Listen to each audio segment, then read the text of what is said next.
eskerrik asko danoi. Egia esan, Euskan finalistak zeintzian ikusita, bigarren urtez jarraian, ez ginen espero, sari hau jasotzekan, baina ondo hartua izan da.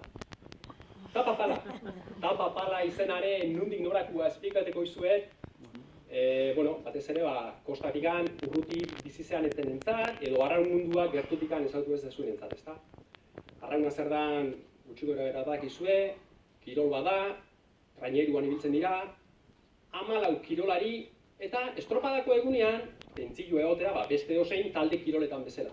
Baina, arraunak bitxitasun badauka futbola edo eskubaloiarekiko, ezta?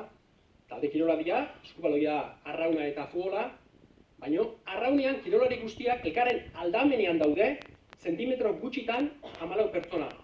Nekea eta tentzilloa aurrera doan enean, jende asarratu ez da egiten, baina bai hizketako tonua gorantz baten da.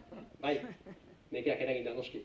Orduan, arraunariak nekatzen hasten diranean, arraunketa narrastu egiten da. Arraunian gero eta okerra guazten dira, eta orduan patroiak agindu bat ematen die. Eta agindua izaten da.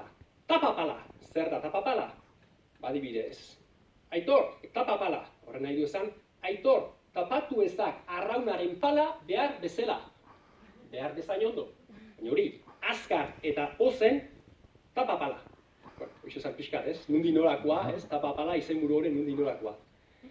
Eta, amaitzeko, taldelan izan da, noski, arrauna taldelan bada, taldeko kirola, eta baleike taldelan izan da, nik azaldu nahi zor, nire izan nahi zorrizketan, eta berriketan da arraunean azalduena, Zumaiko arraun taldeari esker, grabatu izan ditugu bertak irudiak, eta nola ez, baleikeko lantalde zabalari esker, lortu ditugu irudi hauek, lortu dugu programa hau, eta lortu dugu sari hau. Eskerrak, baleikeko lantalde osoari, eta Zumaiko arraunzale guztiei eskaintzen diet sari hau. Eskerrak.